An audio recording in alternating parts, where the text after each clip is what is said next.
Jemi në segmentin avokatit, po bëhemi gati për të pritur pyetjet tuaja përmes telefonatave. Shumë shpejt regjia shfaqen në ekran edhe numrin e kontaktit me të cilit ju mund të bëni telefonatën tuaj dhe mund të ndërtoni pyetjen për avokatin zotin Alban Duraj, si çdo të mërkur tjetër është në studio me ne. Mirëmëngjes, mirë se vjen avokat. Ne gjithmonë teksa jemi duke pritur edhe telefonatat e shikuesve tan për të treguar një problem me titujt e pronësisë, me vonesat në institucione apo qoftë edhe me një paqartësi në lidhje me trashëgimin.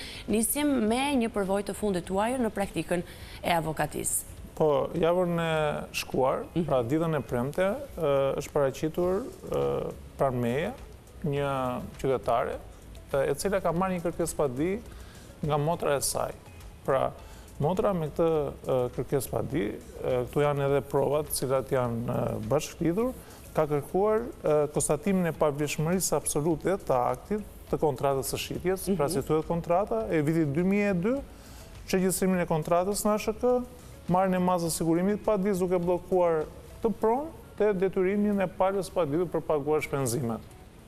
Motra ishte shumë e zhgënjur nga kjo padi, që do thotë qytetarja e cila është paditur, sepse gjatë gjithë kësaj periudhe ata kanë jetuar normalisht, nuk ka pasur kontestime apo pakënaqësi, dhe bëhet fjalë për një apartament i cili ka qenë i fituar nga pala, pra nga qytetarja që më ka kontaktuar mua, nga prindrit e saj të cilët banonin në këtë apartament apo në këtë banesë. Pra këta e kishin privatizuar dhe këta ishin pronarët. Por çfarë ndodhi?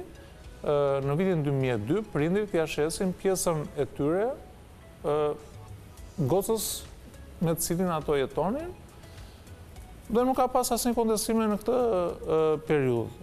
Dhe ajo që është më ironike në këtë situatë është që kontestohet pas gati 23 viteve me argumentin që është falsifikuar firma. Pra, ky është objekti i kësaj mosmarrëveshje. Pala mua më siguroi që absolutisht nuk kam bërë asnjë falsifikim të kontratës, dhe kam bërë pranë një notere cila është profesioniste, pra ka vite, ajo tashmë e ka lënë profesionin e noteres për shkak sepse ka dalë në pension, por në mënyrë kategorike më pranon faktin që nuk ka kryer falsifikim. Tani ne do jemi në fazën e gjykimit, pra kemi seancën gjyqësore, e cila seanca është ditën e sotme. Pra, sot kemi seancën ku do dëgjojmë pretendimet e palës. Pra, pala e cila na ka paditur duhet të aprovojë këtë nëpërmjet një akti ekspertimi, pra duhet t'i kërkojë gjykatës, gjë që nuk e ka kërkuar në kërkesëpadi, por i lindë drejta që të kërkojë caktimin e një eksperti i cili do merret me verifikimin e firmave. Nëse dalin firmat që janë të falsifikuara, patjetër që kjo kontratë konstatohet dhe konsiderohet e pavlefshme, natyrisht që rregullohen edhe pasojat e tjera të cilat janë kërkuar në objektin e kësaj kërkesëpadie. Mirë, avokat, vijimin e kësaj historie pas seancës së ditës së sotme, do kemi mundësi ta diskutojmë edhe në takimet tona të ardhshme. Kam rritur telefonata parë dhe kemi një qytetar i cili ka një pyetje për ju, i themi mirëmëngjes, të përshëndesim. Mirë, në momentin që të kemi gati telefonuesin, i themi mirëmëngjes, të përshëndesim. Mirëmëngjes. Mirëmëngjesi. Po, zotëri, cili është shqetësimi juaj, avokati po ju dëgjon. Ja, është problemi kështu. Është privatizuar një banesë, 2+1. Po, mund ta thoni shqetësimin tuaj, po ju dëgjon avokati. 2+1. Tani, një dhomë ja ka dhe një personi dhe 2 dhoma ja ka dhe një personi tjetër. Po, cila është pyetja? Pyetja është kështu tani, si do ndahet kjo, si do shnohet në certifikatën e pronës, edhe si të faqja e përbashkët aty shkallët edhe koridori. Ky është një send që ka mundësi të pjesëtohet, pra është i aksesueshëm nga dy këta bashkëpronar de facto. Po. Pra, ka mundësi që ta përdorin të dy këta pronar, ka mundësi që të dalin të hyrën. Po të dy bëjë vështire, ajo, po tani problemi është se koridori dhe dalja janë së përbashkët. Po. Pra janë parametrat për banim të dy familjeve, apo jo? Shtroj pyet. Për dy familje aty nuk është, po nga kushe që ishte 91, si vitin 91, 92, në tilës të shpërnat, por ishte domosdoshmëri.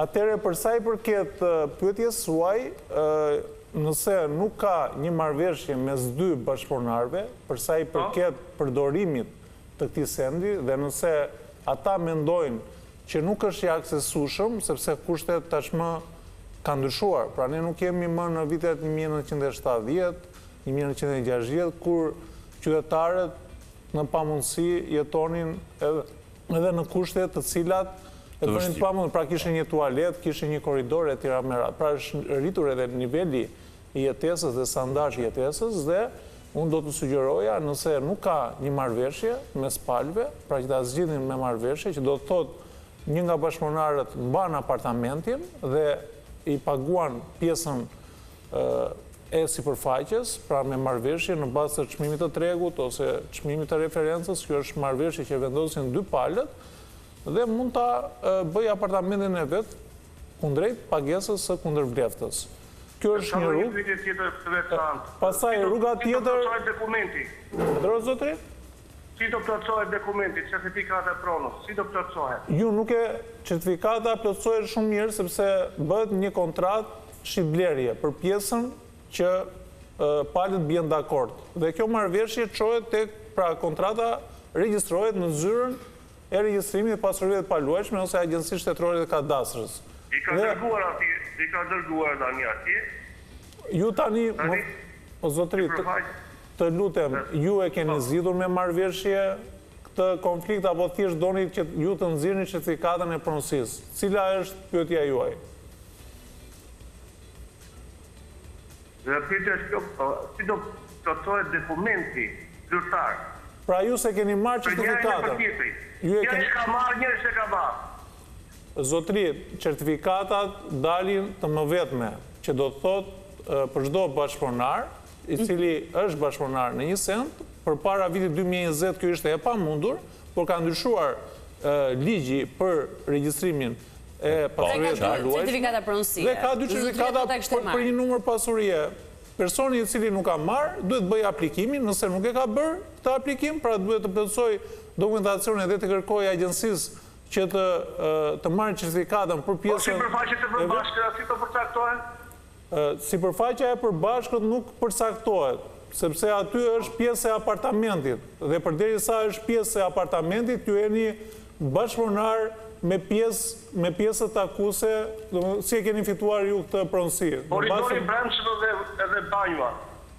Zotri, ju jeni aty në pjesë ideale bashkëpunar, sepse ju nuk e keni pjesëtuar sendin. Në qoftë se ju doni që ta pjesëtoni dhe të përcaktoni metrat tuaj real, ju duhet të shkoni, nëse nuk e zgjidhni me marrëveshje, duhet të shkoni me kërkesë padi në gjykat dhe të kërkoni... Ju lutem. Ishte edhe pak e komplikuar për shkak të paqartësisë në telefon. Zotria e ka të qartë problematikën dhe natyrisht kur vjen pra kishim bëjmë me një pronë me hapësirat përbashkëta. Me çfarë kuptova, zotria tani donte që ta regjistronte pronën në emrin e dy bashkëpunarëve, të cilët janë realisht ata janë pronar sepse kanë fituar në bazë të ligjit të privatizimit, por kur bësh bashkëpunar në një send të paluajtshëm, që është në rastin e një apartamenti, aty nuk përcaktohet as prona e përbashkët dhe as përcaktimi, por nuk shkuam ne në gjykat për ta pjesëtuar të send. Sepse është një apartament dhe e ka të pamundur për ta... Shkojmë tek një tjetër telefonat. Mirëmëngjes, cili është shqetësimi juaj? Po, avokati po ju dëgjon, mund ta shtroni problemin. Po dashur. Dëgjoj këtu.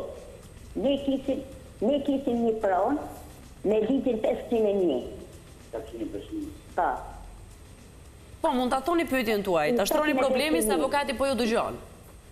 Mirë po, ne kisim situr atë me kontratë për 30 vjet. Tani pronari na ka kaluar pjesën, na ka kaluar këtu, që pjesën kam bërë shtëpia të reja këtu dhe pjesën ma ka kaluar këtu. Që pjesa e ku kam bërë shtëpia të reja. Edhe kam shku tash, atje kemi pas një shtëpi të vjetër. Kemi qenë që të tjerë. Edhe këte nuk e dinim ne edhe dje fjalla, sepse kujtari komisionit ja kishte shkujt në emër të gruajt të këtij. Një pronari na ka kaluar këtu. Ne kemi shkuar formosur atje. Tani ato thojnë, hajde të ndrojmë numrat, këte që i ke këtu, ta kalojmë një fjallë atje ku kemi pas ke shtëpia të vjetra. Është bërë sot një gabim njerëzor. Tani na kanë hedhur në gjyq, kërkesë padi na kanë hedhur në gjyq me i fjalë këto pronaret. Si do ja bojnë? Edhe na blokun për të bërë këtu ke shtëpia e re, se këte e kam ndërtuar vetë. Tash për të bërë atë çfarë quhet, lokalizimin. Ai ma kishte blokuar atje me i fjalë, që ta bëja lokalizimin. Zonjë, ju pas edhe një problem pak të komplikuar, ose ndoshta unë nuk po arrit dot që ta kuptoj. Tani thonë, hajde shko, dëgjoj edhe një minutë, dëgjoj. Po zonjë, po ju dëgjojmë. Tani thot, ai kuna, hajde shkojmë ke komuna të rregullojmë. Unë shkova ke komuna, ajo ishte ndarë në 2 pjesë këtu, ke shtëpia të reja. Ndërsa ai që ka qenë komision e kishte ndarë në 3 pjesë atje lart. Hajde shkojmë te komuna, parcelat ai ka ndarë te komuna në 3 pjesë, ndërsa ke komuna shkova ishin ndarë nga 5 dylym këtu ke shtëpia të reja në 2 pjesë nga 5 dylym e sa. Ai kishte ndarë në 3 pjesë atje lart. Tani thot, një pleta shkoj të rregullojmë ke komuna. Zonjë, me çfarë kuptova, ju keni një problem lidhur me ndarjen e pronës apo të tokës bujqësore në bazë të ligjit 7501. Pra, ndoshta është bërë ndonjë gabim njerëzor, ashtu sikurse e parashtruat ju, për shkak të komisionit të atërshëm, duke qenë se ishte një proces i panjohur për shqiptarët në atë periudhë, institucionet nuk ishin të konsoliduara, nuk kemi pasur azhornimi në sistem të këtyre pronave, kemi pasur probleme me artat, pra nuk kemi pasur një teknologji si kjo e sotmja, ku ne kemi mundësi që të bëjmë matjet edhe pa qenë në teren me satelit, duke na mundësuar një pjesësim sa më të drejtë të pronës apo ndarje të pronës. Unë do të sugjeroja që përpara se ju të vazhdoni procesin gjyqësor, të gjenit komunikimin me pronarin apo me atë qytetar që ju keni konfliktin apo është bërë nga tresa, sepse ndoshta është qëllimi pozitiv, fakti që ju ka thënë që ne mund të zgjidhim të me marrëveshje dhe të shkojmë të bëjmë rregullimet për sa i përket problemeve të numrave të pasurisë apo të ndarjes që ka përfituar zonja në bazë të ligjit 7501, duhet ta shikoni me pozitivitet. Pra, fakti që ju ka ardhur dhe ju ka thënë që ne mund ta rregullojmë këtë duke që ka vend për marrëveshje. Ka vend për marrëveshje dhe nuk duhet ta shikoni me skepticizëm, sepse ky është një interes i përbashkët. Pra, edhe atij qytetari, i cili ja u ka kërkuar këtë marrëveshje, por edhe juaj. Natyrisht që është shpenzime procedurale, janë shpenzime për të cilat duhet të dyja palët që t'i paguajnë. Kjo është me drejta, dhe ju nuk duhet ta shikoni me skepticizëm nëse ju duhet paguani noterin, topografin, pra ka disa shpenzime, taksën që do shkosh tek ASHK-ja, por natyrisht nuk duhet t'jepni pagesë në dorë. Pra, përsa i përket korrupsionit, ju nuk duhet. Japim kohë dhe një tjetër telefonat. Shkojmë tek një tjetër shqetësim, një tjetër qytetar, i themi mirëmëngjes, të përshëndesim. Mirëmëngjesi. Po, dashur, cili është shqetësimi juaj, avokati ju dëgjon. Faleminderit. Atëherë, ne jemi 4 fëmijë, pasi na ka vdekur babai në 2009, kemi një apartament dhe nuk bëjmë dakord ta ndaj. Kemi që në 2015. Dhe njëra nga motra e vogël që ka qenë atje, do me thënë na ka edhe në gjyq kemi 10 vjet që na mban census te gjykata apelit. Ja po bien tokë, se është një apartament normale që në viteve 75, karave tërmesi dhe spor, dhe shtëpia është ndarë një 3-24, 2 nga ne, unë edhe vllai tjetër, një vlla ka 11-24, sepse ai ishte më i vogli, pastaj kemi vetëm motrë tjetër që ka 7-24. Na ka blokuar në apel, në sa gjithë rrezik shtëpia të rrezohet. A kemi të një rrugë zgjidhje që ti përshpejtojmë këto dokumenta, si ma të certifikate që kemi, se ne kemi një certifikat pronësimit në 2015-ën, edhe në ashtë blokua. Zonjë, ju gjykimi në gjykatën e shkallës parë, çfarë ka vendosur? Pra ju e keni kaluar fazën e 2 të pjesëtimit? Jeni në fazën e 2? Po, kemi certifikat në 2015. Po, pra ju e keni mbaruar në shkallë të parë përsa i përket pjesëtimit të pjesëve. Të pasurisë. Po, të pasurisë. Dhe kush do ta mbaj këtë pronë?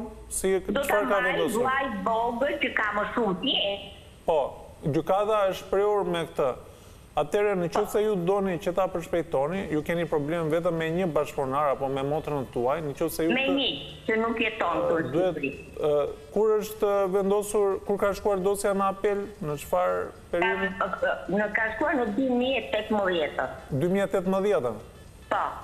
Atëherë gjykata e apelit është duke gjykuar, pra jemi në 2018, unë së fundmi kisha një proces, pra përpara 2 javëve, e cila ishte në këtë vit, pra ishte regjistruar në 2018, mjafton që ju të interesojeni, cili relator e ka përshqyrtim të... E kam të numrin asaj, të më thanë që akoma nuk të ka ardhur data, ma nuk ka ardhur data që ka 5 vjetë.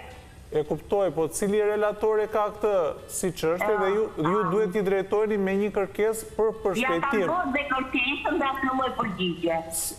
Sa kërkesa e keni bërë, apo vetëm një kërkesë? Ja 3-4, po? 3-4, në rrugë zyrtare, në qoftë se ju keni bërë 4 kërkesa, juve ju linde drejta që të shkoni në gjykatën e lartë dhe të konstatoni vonesën e gjykimit në gjykatën e apelit. Pra, është e parashikuar në kodin e procedurës civile, pra duke filluar nga viti 2018, pra është vendosur edhe kur gjykata gjykon në vonesë, ne mund t'i drejtojmë gjykatës sipërore, që në rastin konkret është gjykata e lartë, në mënyrë që ju të konstatoni vonesat.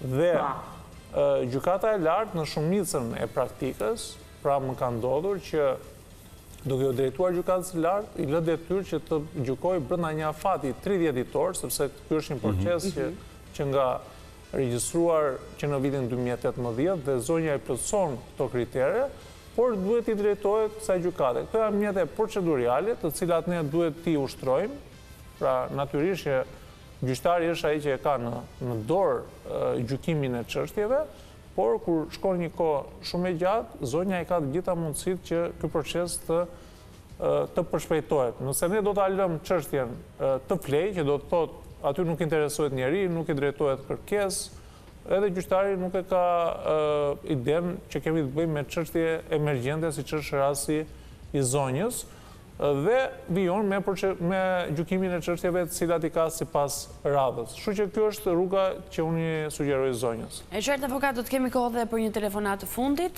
për të bërë të mundur që një tjetër qytetar të sjellë, të shtrojë problemin e tij dhe të mundohemi që në pak minuta t'i japim një përgjigje, ndërkohë që presim që regjia të konfirmojë telefonatën e fundit për këtë segment. Ka shumë çështje të cilat avokati ka ofruar asistencën e tij dhe falës për të ndjekur nisur nga ky program. Mirëmëngjes, cili është shqetësimi juaj? Mirëmëngjes. Mirëmëngjes. Cili është shqetësimi juaj?